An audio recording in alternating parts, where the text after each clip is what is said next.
Well, good afternoon everyone. My name is Dominic. I'm from Singapore and I'm studying an honours degree in philosophy this year, and I actually hope to build a career in public speaking. And this is where I think my launchpad will begin.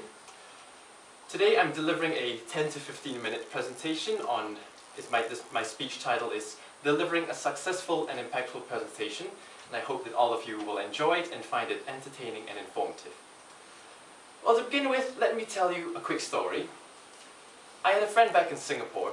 He is a businessman, and almost every day he gave seminars and presentations to his bosses and his colleagues. He was very good at what he did. However, one day, a friend of his phoned him and asked if he could be the master of ceremony for his wedding dinner. He freaked out, mainly because he wasn't comfortable with speaking in front of such a large number of people, and secondly, he wasn't sure how to deliver a speech in a formal context. The reason why he was so good at business was because he was basically speaking to a few people like us here, and it was within his comfort zone. Well, I don't know whether he meant to take on that role or not. This cat is distracting me. But I think there's one lesson that we can learn from this. Public speaking skills are life skills. You don't just use them for the classroom for 5-minute presentations that are only worth 3% of your assignment. You use them for situations like masters of ceremonies, or for job interviews. You need impromptu speaking as well. In my opinion, I think there are 4 basic elements of speechcraft that you need. In no particular order: speech organization, vocal variety, body language, and last but not least, audience engagement. Well, let's start with the first one, speech organization. They say that giving a speech is very much like writing an essay, and I'm sure all of us know that writing a good essay requires an introduction, a body, and a conclusion. Applying the same concept to speech giving, it must have that basic structure to it. Whether you're giving a 30-second impromptu speech or an hour-long presentation, organization is fundamental and essential. Usually in my introductions, I like to begin with a strong statement or a story, as I've just did, in order to capture my audience's attention.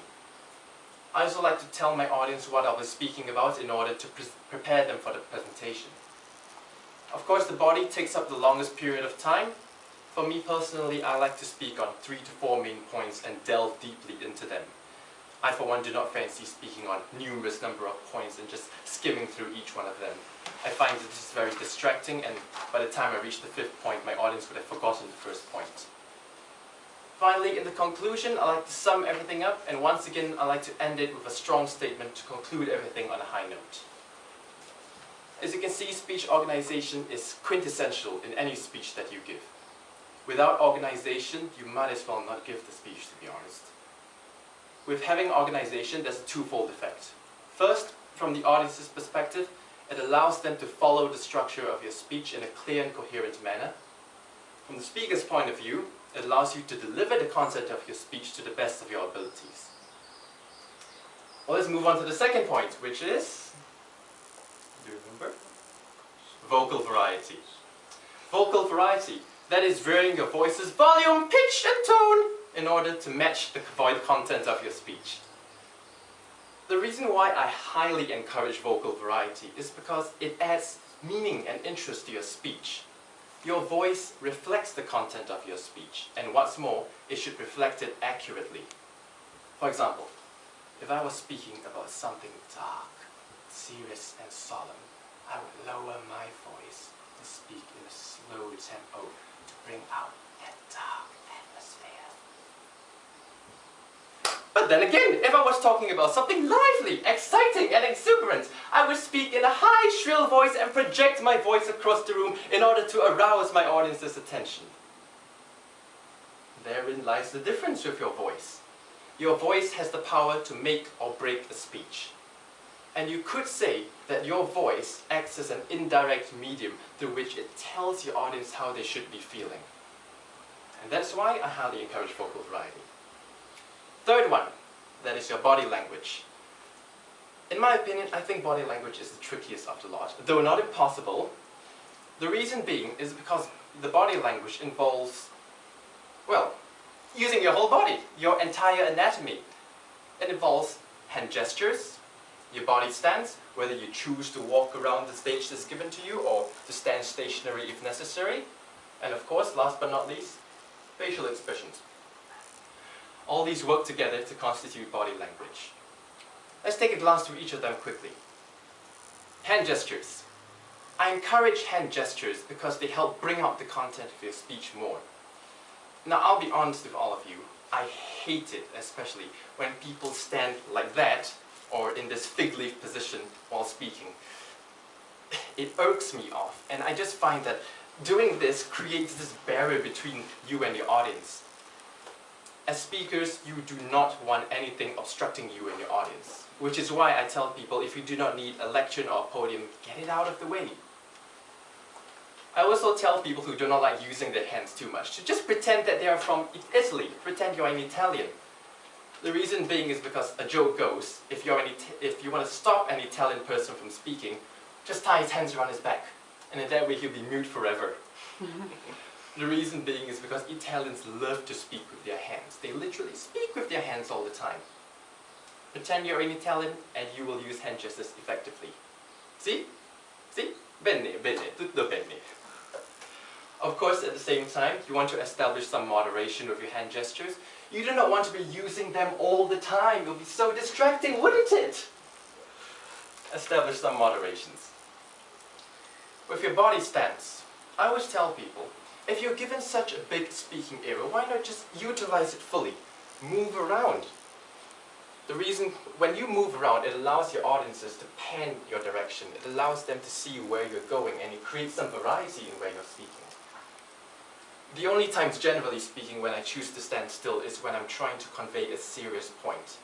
And in that way, my audience can focus more on what I'm saying instead of what I'm doing. But generally, move around. Don't be such a stick in the mud, if you would. And finally, with your facial expressions. They are the most important, if you would, because most of the times when you speak, audiences look at your face, as all of you are doing now. They don't really focus on your body, if you would. And therefore, with facial expressions, they should match the content of your speech. If you're talking about something happy, smile, look excited. If it's something sad or serious, look sober and strange. Not strange, sorry, and sad. Well, finally, with the last one, what is that? Audience engagement. Right. I gave a speech once, and it was about a speech that lasted about 5 minutes, and it was a very exciting speech. Unfortunately, someone fell asleep on me, not because it was boring, but I think he had a long day. I tell myself, alright, no point trying to engage my audience who's already asleep. Engage those people who are awake to begin with. Of course, there are many ways to engage your audience, but the reason why it's important to do that is because when you give a presentation, by no means are you speaking to yourself. You are speaking to your audience. And therefore, logically speaking, when you speak to your audience, you want to engage them. The best way to engage your audience? Eye contact. When you look into someone's eyes, it draws and reels in their attention, and it tells them, hey, pay attention to what I'm saying. Eye contact commands the attention of people. Well, my presentation is almost drawing to a close. Let's sum up the 4 points of what we did. First one, speech organization. Quintessential. You must have organization in order to deliver your content with full clarity. Second, vocal variety. Adds life and meaning to your speech, and it tells audiences how they should be feeling. Third, body language. Your body speaks. Your body is the silent medium through which the speech content is conveyed. They don't call it body language for nothing now, do they? Finally, audience engagement. You're not talking to yourself. You're talking to your audience.